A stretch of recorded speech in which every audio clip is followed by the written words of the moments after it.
જય શ્રી કૃષ્ણ મિત્રો. આજે આપણે પુરુષોત્તમ માસ અધ્યાય 12ની કથા મેઘાવતીનો પુનર્જન્મ અને 12મા દિવસે કરવાની વાર્તા ઘઉં કાકરાની વાર્તા કરીશું. અધ્યાય 12.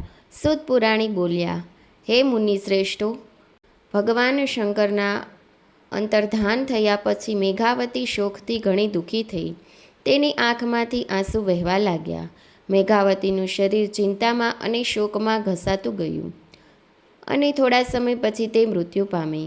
આ જ સમયે પૃથ્વી ઉપર યજ્ઞસેન રાજાએ મહાયજ્ઞ કર્યો હતો. આ યજ્ઞકુંડમાંથી એકાએક કંચનવર્ણી કુમારિકા પ્રગટ થઈ. આ કન્યા દ્રુપદ રાજાની પુત્રી દ્રૌપદી નામથી સર્વલોકમાં પ્રસિદ્ધ થઈ. જ્યારે દ્રૌપદી વિવાહ યોગ્ય થઈ ત્યારે દ્રુપદ રાજાએ રચેલ સ્વયંવરમાં આવેલા પરાક્રમી રાજાઓને ઝાંખા પાડી અર્જુને મત્સ્યવેદ કર્યો. પરંતુ માતા કુંતાના વચનનું પાલન કરવા માટે એ 5 પાંડવોની પત્ની બની. બાદ પાંડવો અને કૌરવો જુગટું રમ્યા. તેમાં યુધિષ્ઠિર હારી જઈને પોતાનું રાજપાટ ખોઈ બેઠા. છેવટે તેઓ જુગટામાં દ્રૌપદીને હારી ગયા. દુશાસન દ્રૌપદીને કેશ પકડીને પરસભામાં ઢસડી લાવ્યો અને તેના વસ્ત્ર ઉતારવા પ્રયત્ન કર્યો. આ બધા દુઃખનું કારણ તેણે પૂર્વજન્મમાં પુરુષોત્તમ માસનો અનાદર કર્યો તે હતો. હવે આવા ફળદાયી અને પવિત્ર પુરુષોત્તમ માસનું સેવન ઋષિમુનિઓ અને દેવો પણ કરે છે. કામ્યક વનમાં રહેલ પાંડવોને ભગવાન શ્રી કૃષ્ણ કહે છે, પાંડવો, તમે આ પુરુષોત્તમ માસનું વ્રત કરો. તેનાથી તમારા સર્વ પાછા મળશે, દુઃખ નાશ પામશે. તમારું ચાલી ગયેલ રાજપાટ અને સુખ સંપત્તિ બધાને ધીરજ આપી ભગવાન શ્રી કૃષ્ણે દ્વારકા જવા તત્પરતા બતાવી. આ પ્રસંગે પાંડવોએ ભગવાન શ્રી કૃષ્ણને પ્રાર્થના કરી, આપ જગતના તારણહાર અને આધાર છો. આપ અમારા રક્ષક છો અને આપને શરણે આવેલ છીએ. અમને માર્ગદર્શન આપો. શ્રી કૃષ્ણે પાંડવોને માર્ગદર્શન અને આશ્વાસન આપ્યું અને પછી પોતે દ્વારકા જવા રવાના થયા. ભગવાન શ્રી કૃષ્ણના આદેશનું પાલન કરવા યુધિષ્ઠિરે પોતાના ભાઈઓને કહ્યું. થોડા સમય પછી પુરુષોત્તમ માસ આવતા બધા ભાઈઓ દ્રૌપદી સહિત તીર્થયાત્રાએ નીકળી પડ્યા. તેઓ સર્વે આ માસમાં સ્નાન, ધ્યાન, દાન, વ્રત અને પ્રભુ સ્મરણમાં ગાળવા લાગ્યા. આથી પુરુષોત્તમ ભગવાન તેમના ઉપર પ્રસન્ન થયા. તેમના વનવાસમાં 14 વર્ષ પૂરા થયા. તેઓને ગયેલું સુખ પાછું સાંપડ્યું. પુરુષોત્તમ માસના વ્રતને પ્રતાપે તેમને હસ્તિનાપુરનું રાજ્ય પાછું મળ્યું.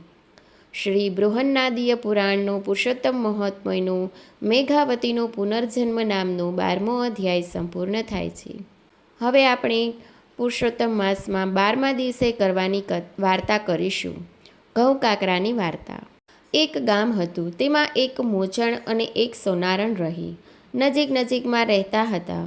મોચી અને મોચણ આખો દિવસ મજૂરી કરે ત્યારે માંડ માંડ ખાધા ભેગા થતા. જ્યારે સોનારણ ખાધે પીધે સુખી હતી. 2 પૈસાની સંપત્તિ ગાંઠે હતી, પણ તેનો જીવ ટૂંકો હતો. તે દેખાવ કરવામાં ખૂબ માનતી. મોચણ ગરીબ હતી, પણ તેનું દિલ ઉદાર હતું. પોતે ભૂખી રહે પણ તેના આંગણેથી કોઈ અભ્યાગત પાછો ન જતો. એવામાં પુરુષોત્તમ માસ આવ્યો. મોચણે પુરુષોત્તમ માસનું વ્રત લીધું. તે વહેલી સવારે નદીએ સ્નાન કરવા જતી, કાંઠા ગોરમાનું પૂજન કરતી, કથા વાર્તા સાંભળતી અને બ્રાહ્મણોને યથાશક્તિ દાન દેતી. સમય મળે દેવ દર્શને જતી. સોનારણે પણ વ્રત લીધું હતું. તે સવારે વહેલી ઉઠી નદીએ નાવા જતી. જ્યાં ત્યાં નાઈ સીધી કથા વાર્તા સાંભળવા બેસી જતી. ત્યાં બાજુમાં બેઠેલ બહેનો સાથે તે વાતોના તડાકા મારતી. કથા વાર્તામાં તેનું ધ્યાન બહુ રહેતું નહીં. પછી તે ઘેર આવીને કામકાજમાં લાગી જતી. પુરુષોત્તમ માસ હોવાથી મહોલ્લામાં કથા થતી. મહોલ્લાની બધી સ્ત્રીઓ કશામાં બ્રાહ્મણને દક્ષિણા આપવા માટે કંઈક ને કંઈક લઈને જતી.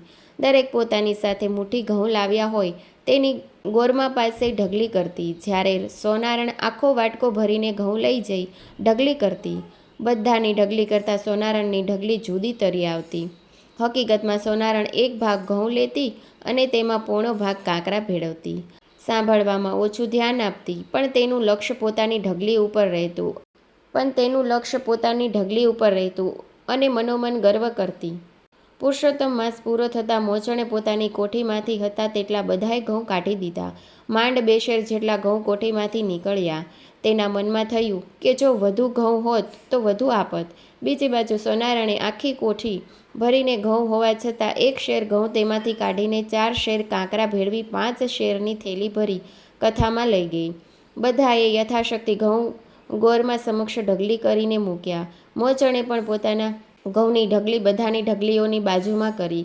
આજે સોનારણ કથામાં સૌથી મોડી આવી અને 5 શેર ઘઉંનો મોટો ઢગલો કર્યો. પછી તેણે કથામાં ધ્યાન ન આપતા પોતે કેટલા બધા ઘઉં લાવી છે તેની જ આજુબાજુમાં બેઠેલા બહેનો સાથે ચર્ચા કરતી. તેમને પુરુષોત્તમ ભગવાને આ જોયું. તે મનમાં હસવા લાગ્યા. થયું કે મારે સોનારણને પાઠ શીખવાડવો જોઈએ. જેવું વાવો તેવું લણો તે બતાવવું જોઈએ. કથા પૂરી થતાં બધા સૌને ઘેર ગયા. મોચણે જોયું તો તેની આખી કોઠી અનાજથી ભારોભાર ભરેલી હતી. તેણે તો આજુબાજુ રહેલી પાડોશણને વાત કરી કે પુરુષોત્તમ ભગવાનની કૃપાથી મારી આખી કોઠી ઘઉંની ભરાઈ ગઈ છે. બધી બહેનો સાથે સોનારણ પણ તેના ઘેર જોવા ગઈ. બધા પુરુષોત્તમ ભગવાનના ગુણગાન ગાતા વિખરાયા. સોનારણને પણ થયું કે લાવને હું પણ મારી કોઠી જોઉં.